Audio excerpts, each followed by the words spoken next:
그리스도의 삼중직에 대한 말씀을 나누고 있어요. 오늘 세 번째 시간입니다. 그리스도의 복된 선지자라는 제목으로는 두 번째 시간입니다. 우리의 믿음은요, 예수 그리스도의 인격과 사역에 대한 바른 이해와 고백 위에 세워져야 합니다. 다른 말로 하면 복음 위에 세워져야 한다라는 뜻입니다. 예수 그리스도의 인격과 사역이 전파되는 곳에 그곳에서 성령님이 역사하십니다.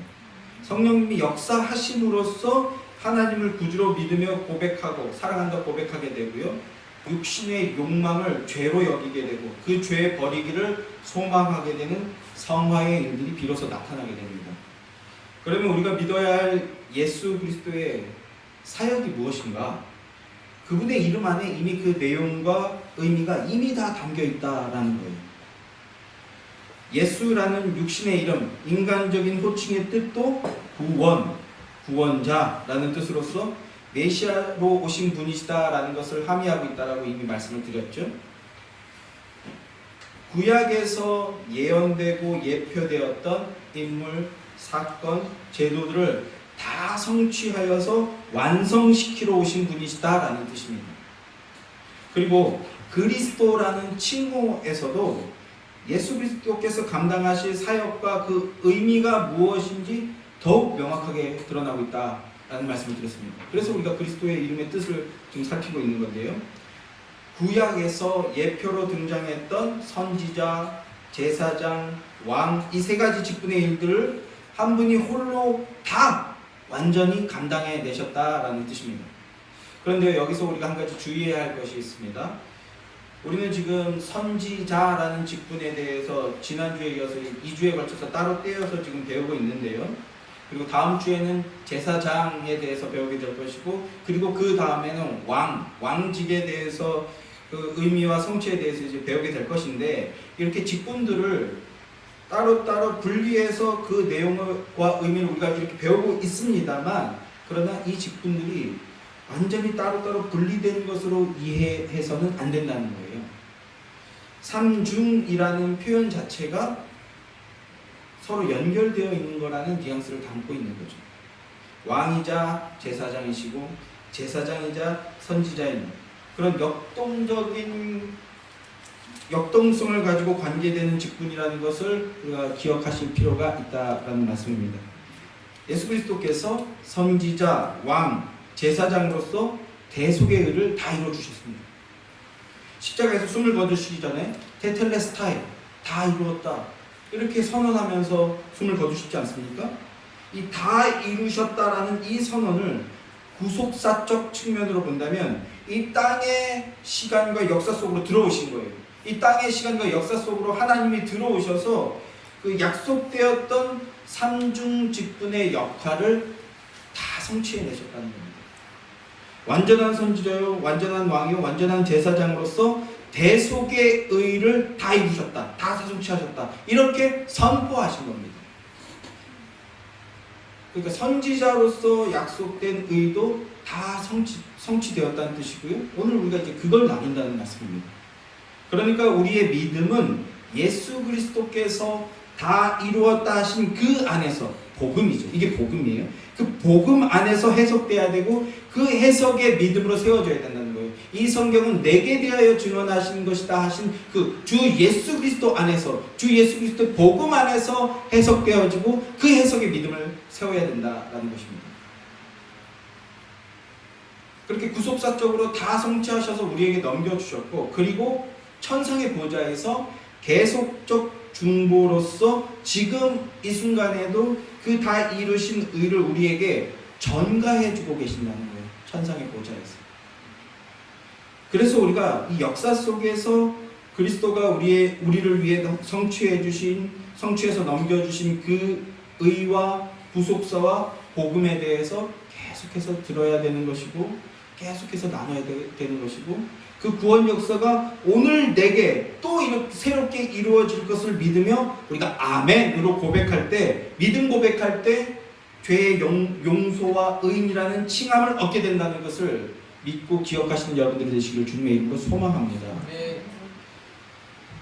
계속해서 지난주에 이어서 그리스도의 삼중직 중에서 선지자 직분에 대해서 말씀을 나누도록 하겠습니다. 선지자란 알게 하는 자입니다. 알려줌으로써 알게 하는 자. 구원에 대해서 가르쳐주고요.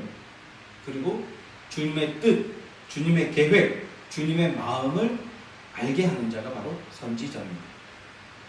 주님의 뜻과 계획과 마음은 사랑함으로 잃어버린 주의 백성을 죄에서 건져서 다시 주의 백성, 주의 자녀 되게 하는 것입니다. 그리고 그 마음과 뜻을 가지고 그 마음과 뜻, 하나님 아버지의 마음과 뜻을 이해하게 되므로 그 마음과 뜻까지 증거하는 자가 되게 하는 것이 하나님의 뜻입니다. 이것이 의고요. 이것이 구원받은 자가 누리게 되는 자녀의 권세입니다. 구약 백성들은 선지자를 통해서 약간 조직신학적 표현이고 존 칼빈이 많이 사용했던 표현인데 오틸리타스라고 해서 구원의 유익한 가르침, 충분한 가르침을 들었습니다. 선지자를 통해서 구원의 유익한 가르침, 구원의 충분한 가르침을 들었습니다. 그 가르침이란 구원과 영생을 알게 되고 소망하게 되는 겁니다. 그리고 때가 되면 참된 선지자 메시아가 오셔서 그 구원의 유익한 가르침을 친히 가르쳐 주심으로써 영생을 얻게 하실 것이라는 것을 대망했습니다. 신명기 18장 15절 말씀을 보면요, 내 하나님 여호와께서 너희에게 너희 가운데 내 형제 중에서 너를 위하여 나와 같은 선지자 하나를 일으키시리니 너희는 그의 말을 들을지니라, 이렇게 말씀하고 있어요. 나와 같은 선지자 하나를 일으키시리라. 이게 모세를 기본형으로 해서 뭔가를 보여주시는 거거든요. 모세를 기본형으로 해서 구원에 충분하고 유익한 가르침을 줄 선지자 제도를 이제 세워줄 것이다, 이렇게 말씀하시는 장면입니다. 그래서 이제 이후에 사무엘을 필두로 해서 많은 선지자들이 등장하여서 심판과 회복의 메시지를 알려주고 그 메시지를 통해서 영생의 말씀을 예언하게 하고 가르쳐주고 깨닫게 해주는 겁니다. 18장 이어지는 17절 18절 말씀에서도요, 선지자에 대해서 다시 한번 말씀하는 걸 보게 됩니다. 여호와께서 내게 이르시되 그들의 말이 옳도다. 내가 그들의 형제 중에서 너와 같은 선지자 하나를 그들을 위하여 내 말을 그 입에 두리니 내가 그에게 명령한 것을 그가 무리에게 다 말하리라, 다 알게 하리라, 이렇게 말씀하고 있어요. 모세와 같은 선지자를 세워주시겠다 약속해 주셨습니다. 모세는 이스라엘 백성들이 육신의 눈으로 본 선지자 중에서 가장 높은 권위를 가진 존재였죠. 우린 눈으로 보고 판단하게 되니까요. 이게 육신의 한계잖아요.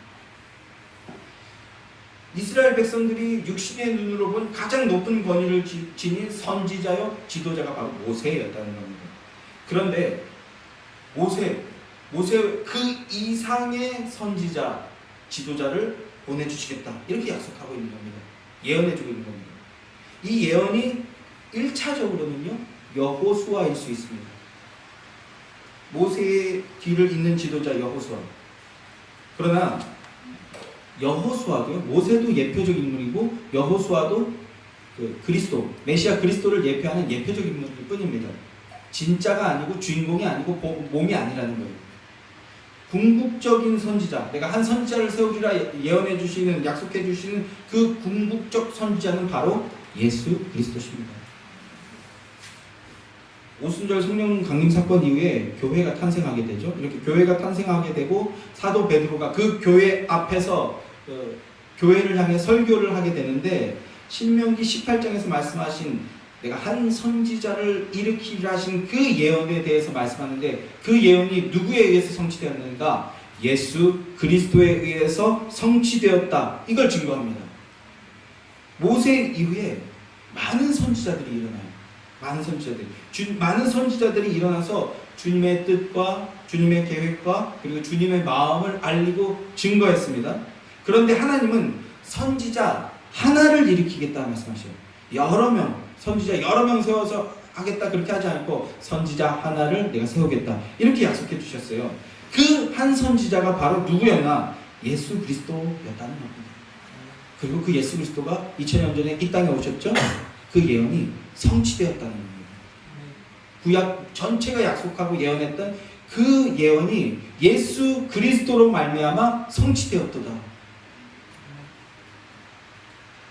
하나님께서 모세와 같은 선지자를 일으키시겠다 말씀하셨는데, 그러면 어떤 부분에서 모세와 같다라고 말씀하시는가?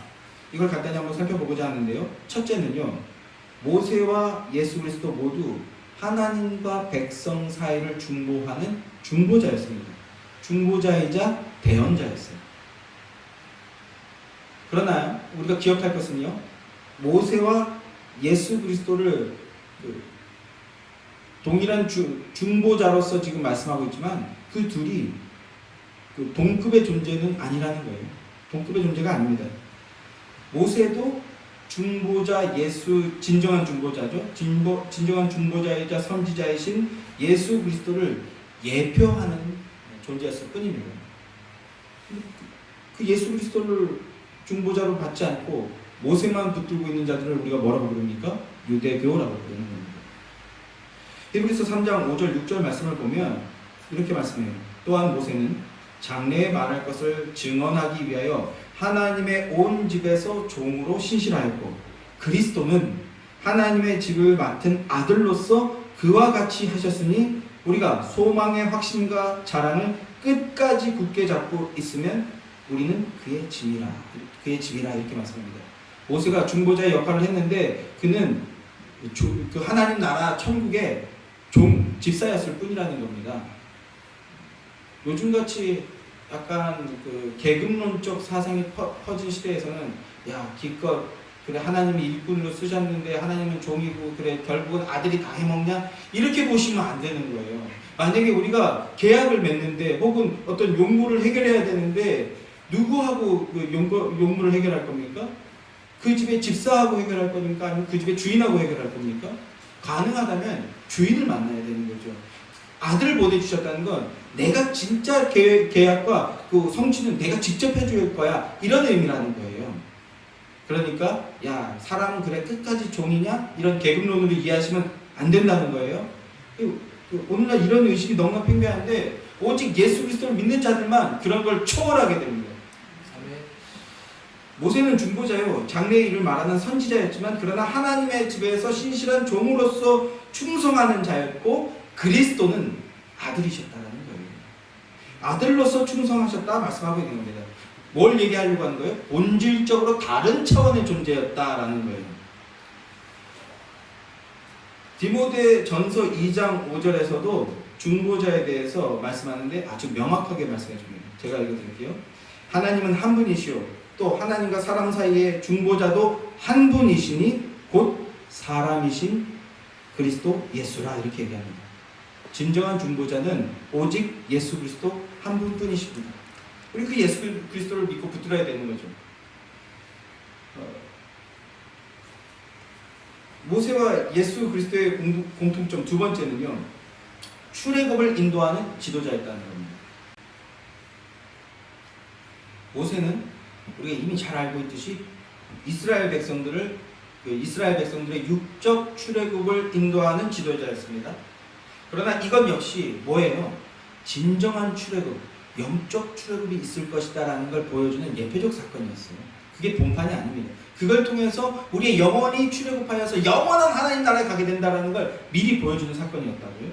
우리 주님 예수 그리스도는 죄와 허물로 인해 죽기를 무서워하므로 이 죽음에 대한 근원적 두려움에 노예가 되어 있는 자들, 그래서 그 두려움 때문에 한평생 종노릇하며 사는 모든 인생을 놓아주는, 그래서 자유자가 되게 하는 영적 출애굽의 지도자셨습니다. 그래서 예수 그리스도 백성이 되면 두려움이 없어요. 죽일 테면 죽여라. 제가 처음에 결혼하고 처음에 이 농담을 하면 아주 영적인 농담이거든요. 근데 제 처가 아주 몸소리를 치는 거예요. 이 죽음이라는 단어가 너무 이제 강력하잖아요. 그래서 죽일 테면 죽여라. 그러면 우리 다시 부활한다. 이렇게 하면 막 몸소리를 치는데 이제는 조금 적응이 된 것 같습니다. 그리스도인들은요, 이런 걸 농담을 하는 자들이에요. 죽일 테면 죽여라. 나 영원한 천국 가면 된다. 농담으로 되시고 계신 거 맞죠? 네. 우리 그 믿음으로 사는 자입니다. 그러니까 담대해지는 거예요. 무서운 게 없어지는 거예요. 그런데 지혜로워지는 거죠.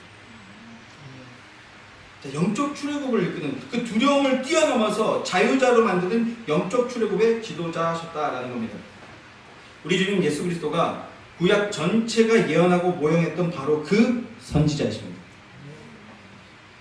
영생에 대한 유익하고 충분한 가르침을 주는 진정한 선지자셨습니다. 그리고 모세를 예시로 하여서 한 선지자를 일으키리라 하신 그 예언이 예수 그리스도를 통해 성취되었다라는 것을 우리는 믿고 고백하는 겁니다. 오늘 우리가 본문으로 읽은 요한복음 4장 19절 말씀으로 다시 한번 가보겠습니다. 요한복음 4장 19절 말씀. 자, 지금 제가 이제 말씀드렸던 이 맥락을 가지고 다시 한번 이 말씀을 보면서 읽어보자고요. 요한복음 4장 19절 말씀 다 함께 시작. 여자가 이르되 주여 내가 보니 선지자로소이다. 지금 믿음 고백을 하고 있는 거죠. 요한복음 4장의 말씀은 너무나 교회를 다니시는 분이라면 기십번, 기백번은 들었을 너무나 익숙하고 너무나 유명한 말씀이죠.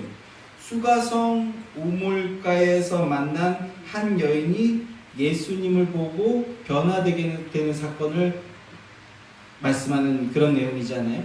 지금 이 고백도 그 여인이 예수님을 보면서 증언하고 선포하고 있는 겁니다. 당신이 바로 그 선지자시군요. 이렇게요. 당신이 바로 구약성경 전체에서 성경에서 예언하던 바로 그 선지자, 참된 선지자시군요. 라는 거예요. 그러면 이 고백이 무슨 뜻일까요? 여인의 이 고백이 무슨 뜻이고 어떤 의미를 가지는 걸까요? 자, 이제 요한복음 우리가 다 읽진 않았지만 요한복음의 그 4장의 내용들을 한번 좀 살펴볼 것인데요. 먼저 4장 25절 말씀을 한번 보겠습니다. 4장 25절 말씀을 우리가 함께 읽어보도록 하겠습니다. 4장 25절 말씀 다 함께 시작. 여자가 이르되 메시아 곧 그리스도라 하는 이가 오실 줄을 내가 아노니 그가 오시면 모든 것을 우리에게 알려주시리이다. 이렇게 얘기하고 있죠. 진정한 선지자가 오면 우리에게 영의 신비와 비밀을 우리에게 알려주실 것을 내가 알고 있었는데 그분을 만났다라는 거예요. 지금 구원과 영생에 관한 진리를 알려줄 진정한 선지자, 예수님이 바로 그 메시아 그리스도이신 것을 깨닫게 되어서 믿음으로 고백하고 선언하고 있는 장면인 겁니다. 나아가서요, 이 여인이 우리에게 선지해주고 있는 거예요. 자, 그러면 여인이 지금 어마어마한 지금 선언을 지금 믿음으로 고백하고 있는데 이 고백이 어떠한 맥락에서 나오고 있었던 것인지 4장 전체의 말씀을 한번 살펴보도록 하겠습니다. 요한복음 4장은 앞서도 말씀드렸듯이 너무나 유명한 말입니다. 우리가 너무나 익숙하게 알고 있는 말씀이에요. 수가성 우물가의 여인, 사마리아 여인이 예수님과 만남을 가지게 되고 그리고 그 만남 속에서 선지하게 되는, 이야기를 나누게 되는 그런 말씀입니다. 제가 서둘러 결론을 말씀을 드린다고 하면 이 이야기의 주인공은요, 우리는 흔히 수가성 우물가를 여인으로 주인공해서 그 여인과 같은 믿음을 갖자, 그 여인의 모습을 본받자, 이런 식으로 말씀을 이제 많이 듣고 나누게 되는데, 그런데 그것은 부족하거나 잘못된 방법이에요. 좋게 얘기해서 부족한 접근입니다. 이 수가성 우물가의 여인, 이 이야기는, 이 이야기의 주인공은 수가성 우물가의 여인이 아니에요. 아무도 모르게 몰래 찾아온 어떤 사연 많은 여인의 그 사연이 무엇이었고, 그 사연을 어떻게 위로해 주셨고, 어떠한 회복이 있었고, 이런 이야기가 아니라는 겁니다. 이 사마리아 여인과의 만남 이야기는 예수님께서, 우리가 이미 앞서 말씀드렸듯이 내가 바로 구약에서 예언되었던 그 선지자다, 내가 바로 복된 소식을 전해주는 선지자이자 복된 소식 그 자체인 존재다, 구약이 예언하던 그 메시아다 라는 걸 우리에게까지 보여주고 있는 말씀입니다. 우리는요, 성경을 읽고 듣고 볼 때 오직 예수 그리스도 중심으로 봐야 됩니다. 이게 최우선 사활적으로 중요한 문제예요. 앞서도 말씀드렸죠. 요한복음 5장 39절 말씀, 구속사로 성경을 보는 자들, 그리고 예수의 교회의 요절 중에 하나라고 할 수 있는데요, 이 성경이 내게 대하여 증언한 것이다. 이 성경, 구약 성경을 말하고 있는데요, 즉 성경 전체가 내게 대하여 예수 그리스도에 대하여 말씀하고 있는 책이다라는 것을 우리는 믿고 붙들어야 됩니다. 그 안에서 우리가 열매 적용해 나가야 되는 거예요. 이게 먼저 돼야 된다는 겁니다. 그래서 사마리아 여인의 얘기도 이 관점으로 바라봐야 되는 거예요. 그러면 사마리아 여인 이야기의 배경을 한번 생각해 보자고요. 어떤 배경입니까? 먼저 예수님과 이 사마리아 여인이 만남을 가진 장소가 어디입니까? 우물가입니다. 우물가에서 만남이 이루어지고 있습니다. 그런데요, 우리가 구약 성경을 보게 되면요, 우물가에서 어떤 일들이 벌어지게 됩니까? 우물가는 신부를 만나게 되는 장소였습니다. 신부를 만나는 장소. 창세기를 보면 이삭의 신부감을 구해오라는 아브라함의 명령을 집사 엘리에셀이 받게 되죠. 그래서 어디론가 떠나게 됩니다. 그리고 한 우물에 멈춰서서 하나님께 서원을 하게 되죠. 바로 그 자리에서 서원한 대로 이삭의 신부가 되는 리브가를 만나게 됩니다. 이삭의 신부 리브가를 만난 장소가 어디입니까? 우물가였습니다. 또 형 에서를 피해서 삼촌 라반에게로 도망갔던 야곱을 생각해보죠. 삼촌 라반을 향해서 도망갔던 그 야곱이 장차 그의 아내가 될 여자 라헬을 처음 만나게 된 장소가 어디입니까? 우물가였습니다. 우물가에서 신부를 만나게 됩니다. 그리고 또 자신의 힘으로 이스라엘의 머리 노릇을 해버리다가 도리어 살인자로 전락하게 되어버린 모세. 이 모세가 미디안 광야로 도망을 치죠. 미디안 광야의 우물가에서 누구를 만나게 됩니까? 그의 아내가 되는 십보라를 만나게 됩니다. 그러니까 예수님이 지금 의도적으로 어떤 상황을 만들고 있는 거예요. 내가 구약에서 예언된 바로 그라는 걸 이 장소를 통해서도 우리에게 말씀해 주고 계신 겁니다. 구약의 내용과 상황을 고스란히 가지고 와서 선지자로서 선명한 메시지를 던져주고 계시는 건데, 진리이시고 교회의 신랑 되시는 예수 그리스도께서 신부, 복음을 통해서 거듭나 그리스도의 몸이 되는 교회, 즉 신부를 찾아와 주고 계신다는 걸 배경을 통해서도 우리에게 알려주고 계신 거예요. 진리의 복음으로서 그 진리의 복음을 믿는 자는 내 신부가 될 것이다라는 걸 말씀해 주고 있다는 겁니다. 복음 붙들고 믿음 고백하면 우리는 그리스도의 신부가 되는 겁니다. 그 구원의 그림을 지금 우리에게 좀 환하게 보여주고 계신 거예요. 그런데 그리스도의 신부가 될 이 여인의 형편, 영적 상태가 어떠합니까? 간음하여서 깨어진 여인입니다. 가정이 깨어진 상태, 잘못된 결혼으로 인해 남의 눈이나 살피고 이목을 살피고, 그래서 숨기에 급급한 도망자 같은 삶을 사는 그런 상태입니다. 죽기를 무서워함으로 죽음에 매여서 한평생 종노릇하는 그 모습인 거예요. 구약에서도 이러한 맥락의 말씀이 있죠. 선지자 호세아와 그의 아내 이야기. 그러나 간음하는 여인, 선지자의 아내가 되었음에도 간음하는 여인 고멜의 이야기요. 그 선지자 호세아와 고멜의 이야기를 통해서 보여줬던 그 결혼 생활, 영적 간음한 자를 신랑 선지자가 어떻게 되찾아오는가, 그 이야기, 그렇게 보여주셨던 그 메시지를 지금 고스란히 연상시켜주고 있는 거예요. 그러니까 모든 신약 성경이 구약을 아는 만큼 이해하게 되거든요. 그 중에서도 요한복음은요, 구약을 디테일하게 알면 알수록 이해하게 되는 폭이 어마어마하게 넓어져요. 그래서 혹자들은 이런 말도 합니다. 요한복음은 냇가의 시내처럼 잔잔하여서 초신자도 맛있게 우물을 떠먹듯이 읽을 수 있는 성경이지만, 그러나 그 신앙의 연조가 깊어지고 성경의 이해가 깊어지면 코끼리도 빠져서 죽을 만큼 깊은 것이 바로 요한복음이다, 이렇게 표현하거든요. 그러니까 구약에 대한 이야기가 깊어지니까 요한복음 4장 이 사마리아 여인과의 만남의 이야기가 얼마나 지금 구약을 크게 드러내 보여주고 선명하게 보여주고 있는지 우리가 알 수 있게 된다는 것이죠. 자, 신랑 예수와의 결혼, 그걸 말씀하고 있는 겁니다.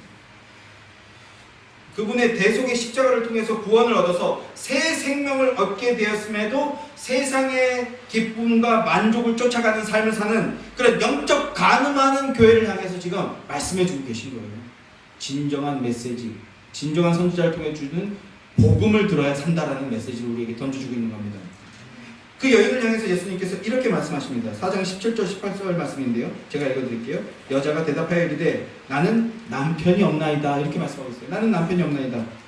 6번째 남편이 있는데 그런데 남편이 없는 상태라고 고백하고 있어요. 이거 뭘까요? 이 음탕한 여인이 또 호구를 만나서 끼를 부리는 뭐 그런 얘기일까요? 성경이 그런 거 얘기하고 있는 것이 아니겠죠? 진리이신 예수 그리스도 선지자의 선지를 듣고 진리의 복음을 들음으로 지금 깨달아가고 있는 거예요. 뭔가 깨달아가고 있는 거예요.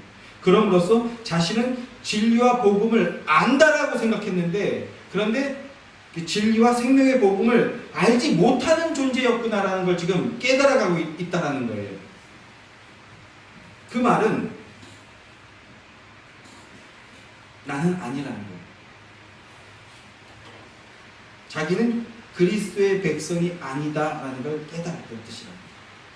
그래서 나는 영생이 있다라고 생각했는데 영생이 없는 존재군요 라는 게 남편이 없습니다 라는 말의 뜻입니다. 계속해서 다시 한번 보시면 여자가 대답하여 이르되 나는 남편이 없나이다. 예수께서 이르시되 남편이 없다 하는 내 말이 옳도다. 너에게 남편이 5이 있었고 지금 있는 자도 남편이 아니니 내 말이 참되도다. 이렇게 말씀합니다. 여인은 남편이 6명이 있어요. 5명이 있었고 지금 또 하나가 있어서 총 6입니다. 그리고 앞서 우리가 읽진 않았지만 자신은 그리신산에서 예배하는 자입니다 라고 자신을 소개하고 있습니다. 이 여인이 담고 있는 이 주장의 의미는요, 나는 율법 준수라는, 그리신산이 율법을 모형하고 있는 거거든요. 율법 준수라는 그 행위와 자기 의를 통해서 구원이 있다, 구원을 얻은 자라고 여기고 있었다라는 뜻입니다. 그러나 행위라는 결혼에는 구원이 없더라, 생명이 없더라, 사랑이 없더라 라는 겁니다. 이걸 적용적으로 생각하면 복음이 없는 자는요, 참된 사랑이 뭔지 몰라요. 참된 사랑이 모르니까 진정한 결혼 생활을 할 수 없습니다. 진정한 가정을 꾸릴 수 없어요. 진정한 삶을 살 수 없다라는 그런 함의가 담겨 있는 겁니다. 구원이 없더라라는 거예요. 구원이 없으니 그 인격과 삶에 사랑이 없고, 사랑이 없는 결혼 생활, 생명이 없는 삶을 살아가게 되더라라는 겁니다. 생명이 없으니까 어떻게 되는 거예요? 참된 안식과 평화가 없고, 그래서 수가성 이 사마리아 여인처럼 남의 눈치를 보고 남의 이목을 두려워하는, 두려움에 급급한 삶, 세상을 두려워하는 그런 삶을 살게 되더라라는 겁니다. 이게 생명이 없는 자의 모습이라고요. 여인은 남편이 6명이었다라고 얘기합니다. 요한계시록 가면 이를 뭐라고 얘기하죠? 666이라고 하는 거예요. 자신의 행위와 힘만 의지하고 나아가는 자들. 그러나 그런 자들에게는 영원히 안식에 다다를 수 없다라는 거예요. 그게 666입니다. 그런데 26절에서 예수님께서 뭐라고 말씀하시냐 하면 이렇게 얘기합니다. 내가 바로 그다. 내가 바로 그다라고 말씀합니다. 에고에이, 내가 영생을 주는 진정한 선지자요, 진정한 신랑이다. 내가 바로 그리스도다라고 말씀합니다. 놀라운 지금 폭탄을 터뜨리는 말씀입니다. 내가 그리스도다. 스스로의 힘과 노력으로 만족과 안식과 기쁨과 평화를 얻으려고 우물가에 물을 들어왔던 이 여인이, 목마름을 그 양동이의 물로서 해결하려고 해봤던 이 여인이 진정한 선지자이신 예수 그리스도로부터 구원의 유익한 지식, 생명의 복음을 듣게 되자 어떤 일을 벌였어요? 그 양동이를 내팽개치게 됐다. 버려버렸습니다. 이런 걸로 나의 목마름을 해결할 수 없구나 라는 걸 깨닫게 됐다고요. 양동이를 통해서 자신의 힘과 노력을 통해서 영생의 물을 계속해서 얻어내겠다라는 그 노력은 나를 또 목마르게 하고 또 목마르게 하는 유한한 것일 뿐이다 라는 거예요. 유한한 지식일 뿐이고 거기엔 생명이 없다라는 걸 깨닫게 되었다는 겁니다. 그리고 예수 그리스도라는 지식, 복음만이 영원히 목마르지 않게 하는 생명수요, 생명의 지식, 진리라는 것을 깨닫게 됐다는 거예요. 그리스도 안에 이 생명의 지식이 있다는 걸 우리에게까지 선지해 주고 있는 겁니다. 물과 성령으로 거듭나야 한다고 말씀하고 있죠. 복음을 통해 그리스도의 백성으로 거듭나야 영생의 복락을 누릴 수 있게 된다는 겁니다. 사랑과 감사와 생명력이 넘치는 삶을 살아드릴 수 있게 된다는 것입니다. 그리고 그 삶은 어떤 삶이에요? 예배하는 삶입니다. 날마다 예배하는 삶이 되는 거예요. 기쁨으로 예배하게 되는 거예요. 기쁨으로 예배했는데요, 예배하면 어떻게 됩니까? 더 기뻐져요. 때로는 우리가 기쁨으로 예배 못하고 그냥 거의 반 몸 끌고 와서 그냥 몸뚱이만 예배 자리에 밀어였듯이 예배했는데, 그때 예수 그리스도의 이름으로 예배하면 어떻게 됩니까? 그 몸이 다시 살아나요. 그게 생명수의 지식을 얻게 된 자의 모습입니다. 그리스도 안에서 영과 진리로 예배하는 삶이 진정한 생명의 삶이라는 것을 믿고 기억하시는 복된 교회가 되신 여러분들 되기를 주님의 이름으로 축원합니다. 그리고 또 하나, 이 사마리아 여인의 모습과 말씀과 영적 원리를 잘 기억하시는 여러분들이 되시길 바랍니다. 우리가 예수 그리스도 안에서 예수의 백성이 되었다는 것, 그건요, 예수 안에서 또 다른 선지자로 세움을 받게 됐다는 거예요. 그걸 그리스도인이라고 하잖아요. 또 다른 선지자들이 되어서 복음 증거를 통해서 죽어가는 영혼을 깨우고 살리고 세워야 할 자들의, 그런 자들의 영적 상태가 바로 이러하다라는 거예요. 그래서 이 요한복음 4장 말씀을 잘 기억하셔야 되는 겁니다. 그리고 그들에게 오직 예수 그리스도와 그의 사역, 십자가 복음을 증거할 때만 그들이 살아난다는 그 진리를 단단히 붙들고 기억하시는 복된 성도들이 되셔서 그 진리를 증거하는 여러분들이 되시기를 주님의 이름으로 축원합니다. 자, 예수 그리스도가 진정한 선지자, 복된 선지자라는 것을 말씀하는 또 하나의 구절이 있습니다. 마태복음 5장 17절 말씀입니다. 함께 읽어보도록 하죠. 마태복음 5장 17절 말씀입니다. 다 함께 시작. 내가 율법이나 선지자를 폐하러 온 줄로 생각하지 말라. 폐하러 온 것이 아니요 완전하게 하려는 것이라. 아멘. 너무나 유명한 산상수훈의 말씀 중에 한 구절이죠. 산상수훈은 예수님이, 선지자이신 예수님이 율법의 진정한 의미가 뭔지 해설하고 설명해 주시는 그런 말씀입니다. 그러니까 예수님께서 선지자직을 수행하고 계신 거예요. 하나님이 보내신 참 선지자이심을 드러내 보이는 것이고요, 하나님의 말씀의 진리를 친히 밝히 드러내어서 우리에게 가르쳐주고 계신 말씀이 바로 산상수훈입니다. 예수님이 그리스도시다라는 것은요, 예수님이 선지자의 직분의 의미를 성취하시고 율법을 완전하게 만드시는 분이시다라는 고백입니다. 지난주에 제가 선지자는 고발하는 기능을 가진 자다라는 말씀을 드렸어요. 선지자는 고발하는 자다. 하나님의 명령을 따라서요, 그 하나님의 명령을 증언했더니 그 진리가 듣는 자로 하여금 죄인인 것이 폭로되어지게 하더라라는 거예요. 죄인인 것이 드러나게 되는 겁니다. 그래서요, 죄인인 사람들은요, 참 선지자를 두려워하고 미워합니다. 그러나 주의 백성들은요, 그 너머에 있는 복음을 기쁨으로 맞이하게 된다고요. 선지자가 고발의 기능을 가진다는 것은 율법의 기능과 맞닿았다는 뜻입니다. 그러니까 율법과 선지자란 동일한 의미를 지니고 있다, 그런 뜻입니다. 최소한 마태복음의 맥락에서는 율법과 선지자는 지금 동급이에요. 구약 성경 전체를 의미하면서 율법의 기능으로서 말씀되어지고 있다는 거예요. 그러면서 참 선지자로 오신 예수님이 율법의 내용을 완성시키신다라는 말씀을 합니다.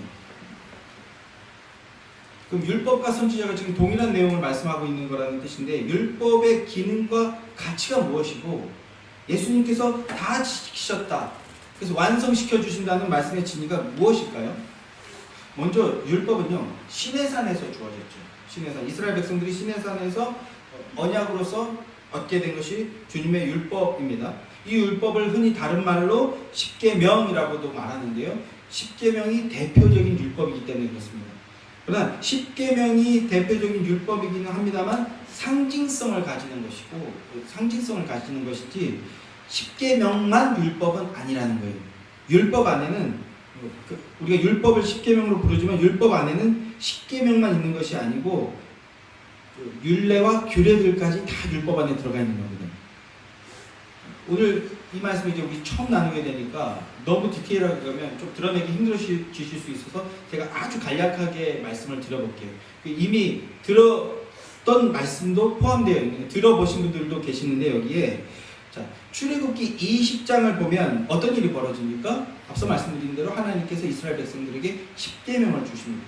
그리고 이어지는 25장으로 가게 되면요, 무엇을 주시는가? 성막식양을 주십니다. 성막식양이란 옛말인데 설계도라고 하면 됩니다. 오늘날로 치면 설계도. 성막에 설계도를 주십니다. 너 이렇게 성막을 지어라. 그리고 그 성막에서 제사를 지내라. 그래서 제사 지내는 방식과 모든 걸 이제 주시는 거예요. 그걸 율례와 규례라고 이렇게 말씀하는데요. 우리가 처음으로 이제 율법에 대한 말씀을 나누게 되는데, 하나님께서 십계명을 주신 것은 뭐 하라고 주신 겁니까? 간단하게 그 결론을 말씀드리면 이것을 통해서 죄를 깨달으라는 거예요. 지킬 수 없는 존재, 죄인이라는 것을 깨달으라는 겁니다. 그런데 죄인에게는요, 저주와 심판이 있습니다. 이게 공의죠. 죄인인데 무조건 용서해 주는 게 아니에요. 그 죄인에 향해서 공의로서 저주와 심판이 있습니다. 죄인에게 주어지는 그 심판이 뭡니까? 사망이죠. 사망이라는 형벌이 주어지게 됩니다. 그러니까 십계명을 통해서 죄를 깨닫고 죄인인 것을 깨달은 자들은 그 자들에게는 저주와 심판이라는 그 저주와 심판, 멸망을 당해야 되는 일이 있는데, 그런데 하나님의 백성인 우리가 멸망당하면 됩니까? 안 됩니까? 안 되잖아요. 우리만 그렇게 생각하는 게 아니에요. 하나님도 그렇게 생각하십니다. 하나님의 자녀를 잃어버릴 수 없어요. 멸망시킬 수 없습니다.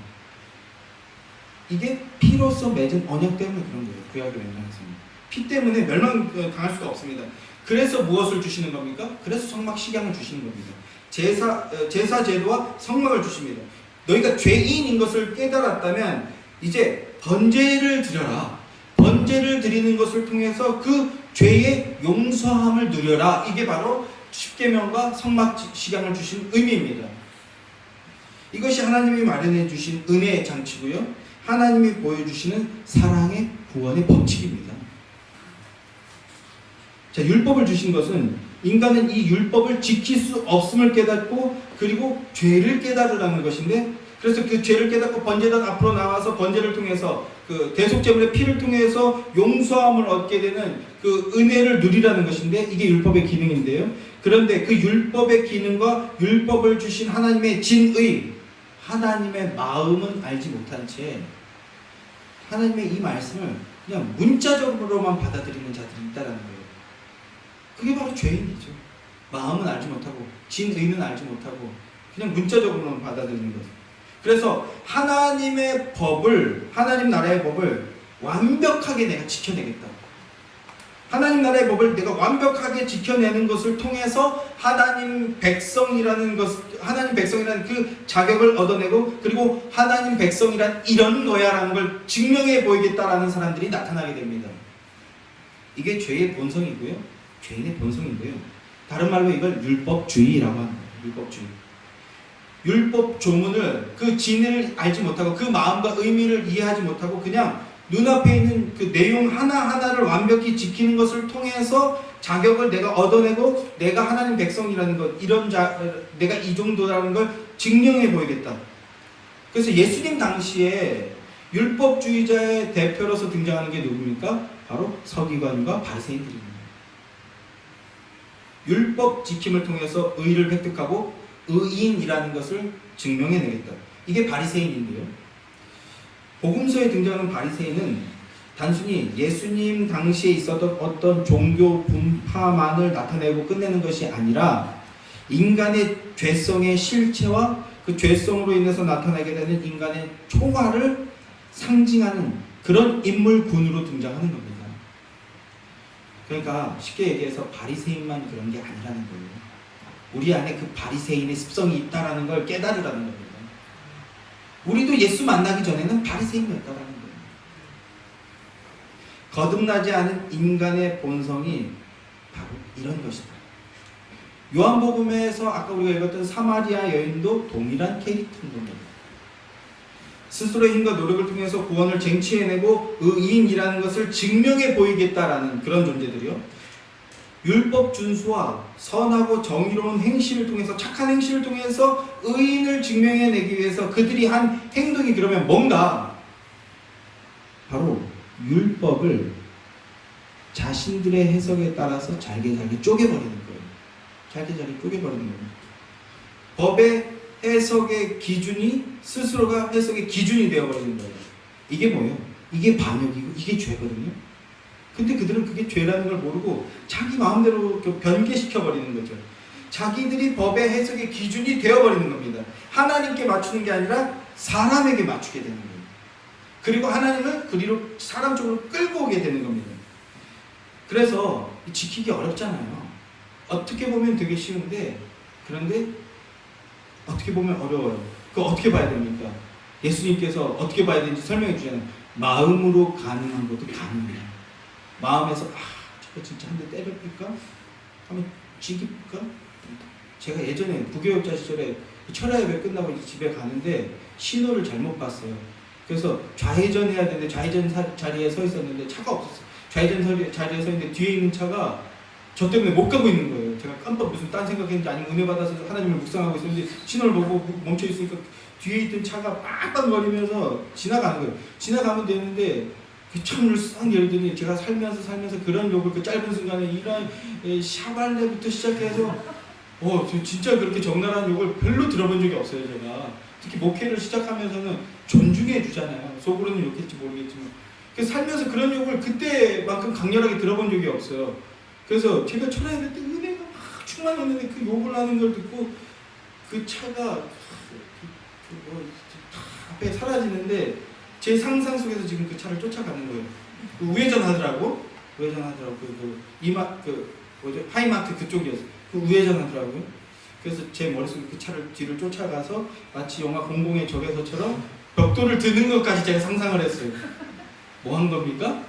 살인한 겁니다. 철야 예배에서 은혜 받고 그러고 나왔는데도 바로 감히 나를 건드려 하면서 언제든지 살인자로 변할 수 있는 것이 우리의 본성이라는 거예요.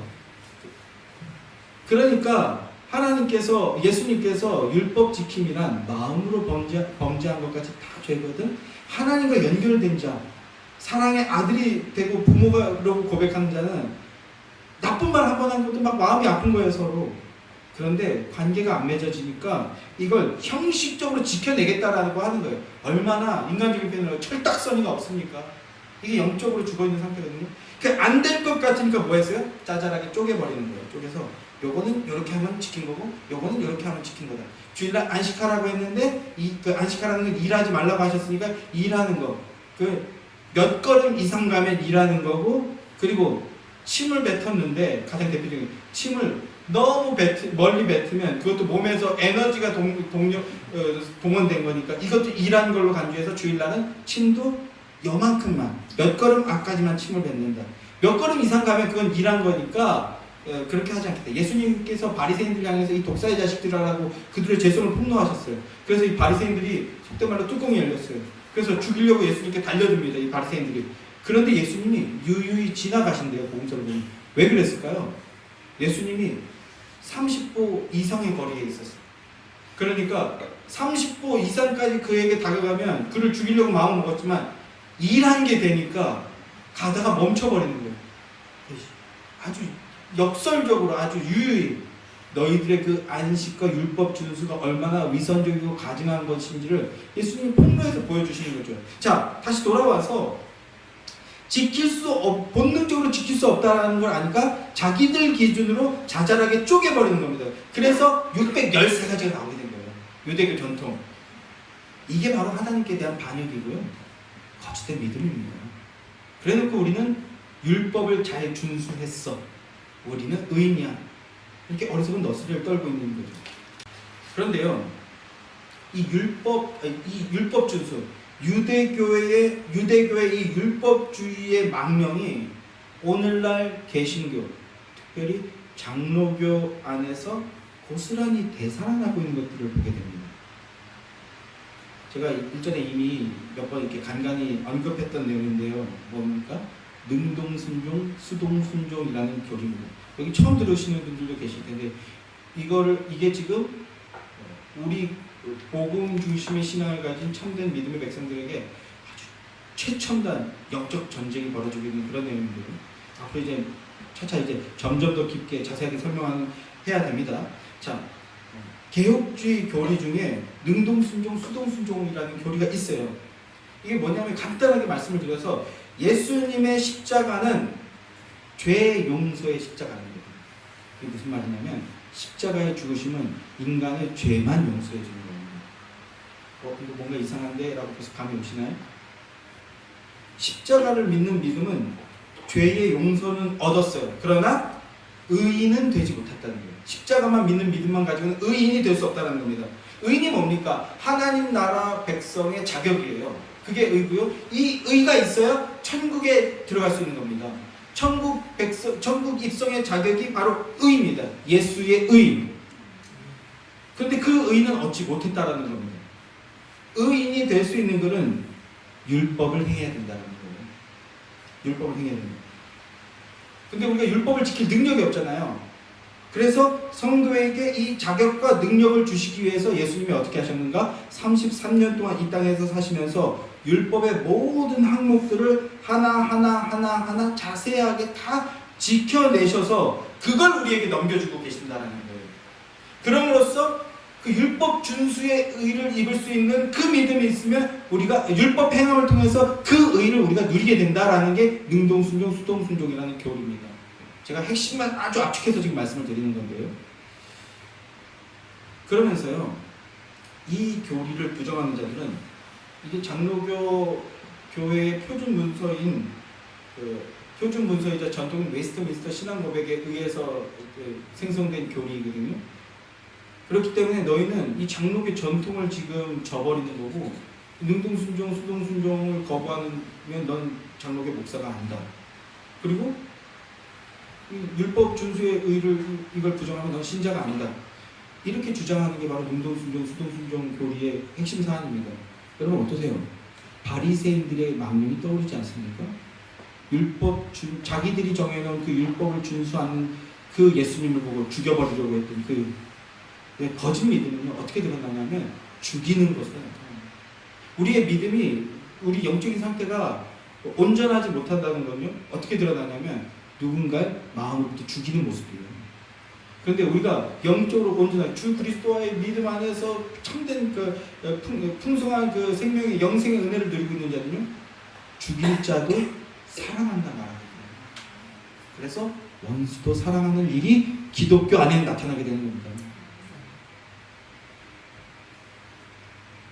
이 바리새인들의 그 망령이 지금 그대로 다시 살아나고 있는 겁니다. 예수님이 율법의 세부 항목들을 이제 앞으로는 이거를 율법 조문이라고 제가 이렇게 표현하게 됐는데 율법 조문 하나하나를 다 지켰다라고 주장하는데요. 복음서를 보면요.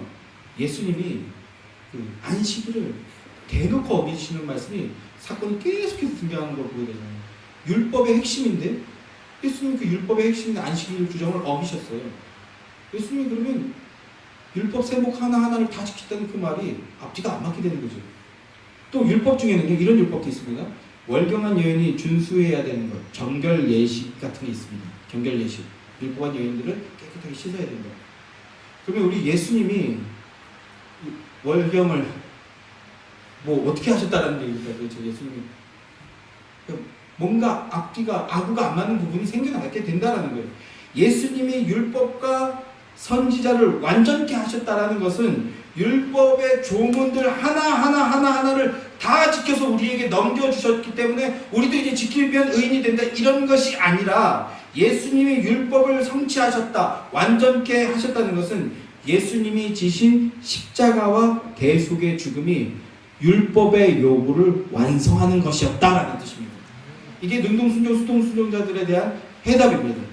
율법의 요구 하나하나를 다 지켜낸 게 아니라 십자가가 그 요구를 다 이뤄낸 것이다 라는 거예요. 그래서 우리도 십자가 믿으면 하나님의 자녀가 되는 것에 죄의 용서함을 얻고 죄의 용서함은 의인이 되는 겁니다. 의인이 되는 겁니다. 그게 예수의 교회의 고백입니다. 예수 그리스도가 의를 성취하심으로 말미암아 그 의를 우리도 누리게 되었다라는 거예요.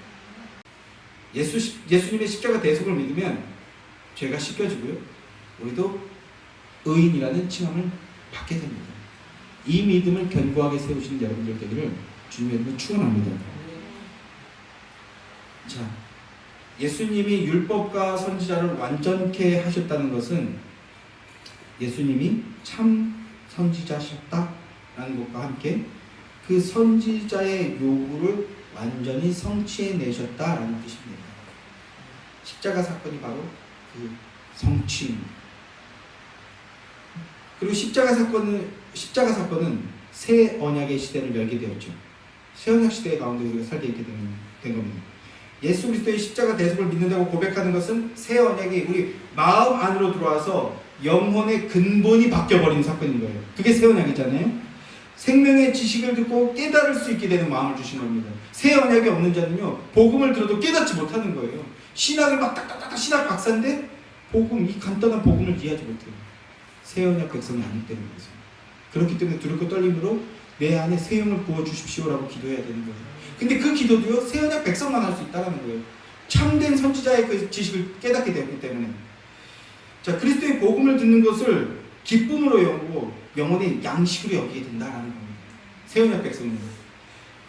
복음이 영혼의 양식이 된 자들은 날마다 주님의 음성 앞으로 나아가게 돼요. 주님의 음성을 듣기를 원하는 자입니다. 주님의 복음을 듣고 그 음성을 따르는 사랑하라라는 거거든요. 세 계명. 그걸 따르길 기뻐하는 자들이 되는 게 바로 새 언약 백성이고 율법의 성취를 우리에게 넘겨주셨음을 믿는 자들의 믿음 고백입니다. 생명의 지식인 복음은요, 율법 조문처럼 먼저 행동을 바꾸려고 하지 않습니다. 율법 조문은 행동이 틀렸음을 지적하면서 그걸 바꿈으로써 의인이 되게 만들어 준다라고 하거든요. 예, 그걸 다 지키면 의인이 되는데 우린 지킬 수가 없다고요. 지킬 수가 없어요. 그래서 그걸 깨닫는 게 율법의 우리의 기능이라고요. 율법은 우리의 행동을 교정시키려고 합니다. 그러나 복음은요, 먼저 은혜를 알게 합니다. 은혜를 알게 하고 은혜를 사모하거든요. 그리고 계속적인 중보로서 우리의 심령을 날마다 깨끗하게 하고 거룩하게 하시는 그분의 선지, 말씀, 가르침, 복음을 따라서 사랑 안에서 감사와 섬김으로 나아가게 합니다. 그게 참된 지식인 복음의 열매와 능력입니다. 주는 그리스도시요 살아계신 하나님의 아들이십니다 하는 믿음 고백을 날마다 고백하는 여러분들이 되시길 소망합니다.